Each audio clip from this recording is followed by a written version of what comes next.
Diego de Vargas entered the northern frontier carrying more than the weight of his supplies and soldiers.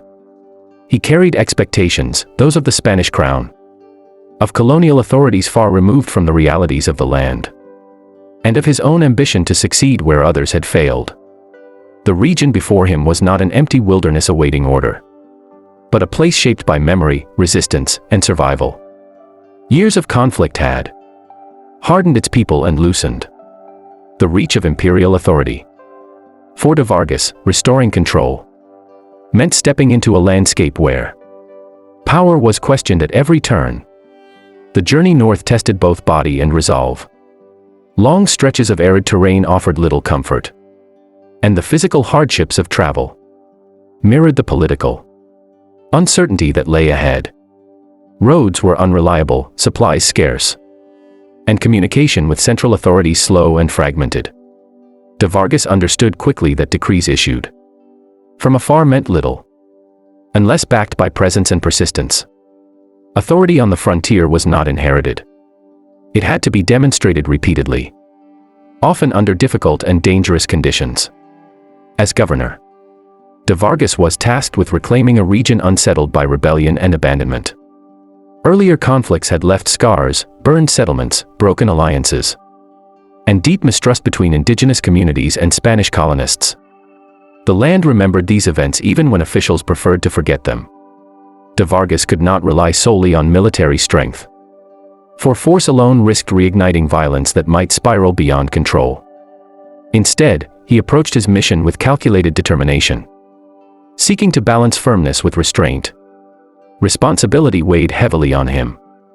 Every decision carried consequences, not only for his reputation, but for the fragile future of the region.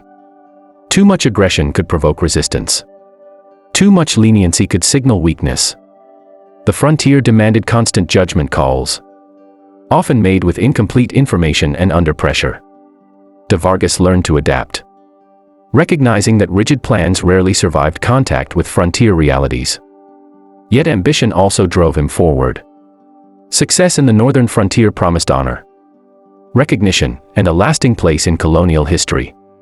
De Vargas believed that endurance and careful leadership could restore Spanish presence and authority, even in a land shaped by opposition. He viewed the frontier not only as a challenge but as an opportunity, a proving ground where patience and resolve could translate into lasting control.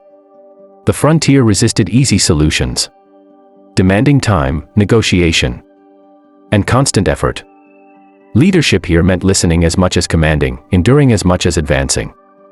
For Diego de Vargas, the northern frontier was more than a territory to govern.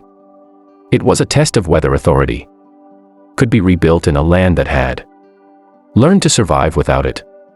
As Diego de Vargas began the work of re-establishing Spanish authority, he quickly realized that success depended on more than military strength. The northern frontier was a mosaic of peoples, traditions, and grievances shaped by years of conflict and neglect. Many communities remembered broken promises and violent reprisals, and they viewed returning officials with suspicion. De Vargas understood that marching soldiers alone would not secure lasting stability. The frontier required a careful blend of persuasion, patience, and controlled force. Negotiation became one of his most important tools.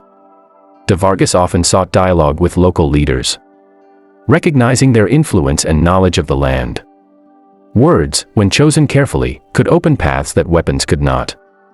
He offered assurances of protection, religious tolerance within limits, and the possibility of coexistence under renewed Spanish rule.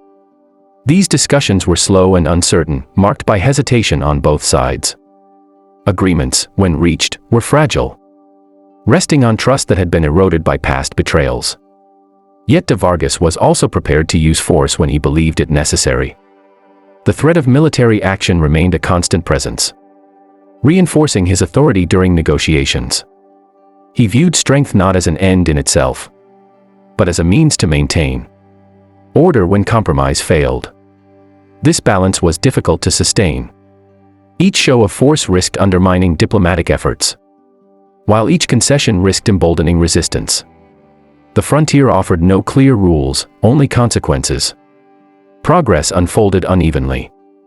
Some communities accepted Spanish authority cautiously, hoping stability would bring security and trade. Others resisted, testing de Vargas's resolve and limits. In response, he adjusted his strategies, learning when to press forward and when to pause. Leadership on the frontier demanded flexibility, and de Vargas often revised his approach as circumstances changed. Success was measured not in sweeping victories but in incremental gains, restored settlements, reopened routes, and temporary peace. The region's complexity challenged any illusion of control. Deep-rooted traditions shaped daily life, and cultural misunderstandings frequently complicated negotiations. De Vargas navigated these tensions while trying to impose a system that had failed before. He understood that authority could not simply be imposed. It had to be maintained through continued engagement and vigilance. Through these efforts, de Vargas slowly extended Spanish influence, though never without cost. Each decision carried moral and practical weight, affecting lives on both sides of the colonial divide. The frontier resisted certainty, reminding him that leadership there was defined by constant adjustment rather than final resolution. De Vargas's experience revealed a central truth of frontier rule. Power was not absolute, and order was never permanent. Diego de Vargas's tenure on the northern frontier left an enduring mark on the history of the American Southwest. The authority he restored was never absolute, yet it reshaped the political and cultural direction of the region for generations. His leadership reflected the contradictions of frontier rule: determination paired with compromise, ambition tempered by necessity, and power exercised in a land that resisted domination. Long after his campaigns ended, the consequences of his decisions continued to influence relationships between colonial authorities and indigenous communities. De Vargas came to be remembered as both a restorer of order and a controversial figure. Supporters viewed him as a capable leader who re-established Spanish presence after years of instability. Critics emphasized the suffering and displacement that accompanied his efforts, pointing to the coercion and violence that followed broken agreements. These conflicting interpretations reflect the complexity of frontier leadership, where success for one group often meant loss for another. Spanish institutions regained influence, reshaping religious, economic, and social life across the region. Yet beneath this renewed structure lay unresolved tensions. Indigenous communities adapted, resisted, or endured, carrying forward traditions even as external authority pressed upon them. The frontier remained a place of negotiation, where survival depended on resilience and adaptation rather than submission alone. De Vargas himself embodied the pressures of empire on the edge of its reach. He operated far from the centers of power, forced to make decisions without clear guidance or immediate support. His leadership required constant assessment of risk and reward, and his actions revealed the limits of imperial control. The frontier did not bend easily, and every advance carried lasting consequences. Through his experience, the realities of colonial ambition became clear: authority could be asserted, but it could never be fully secured.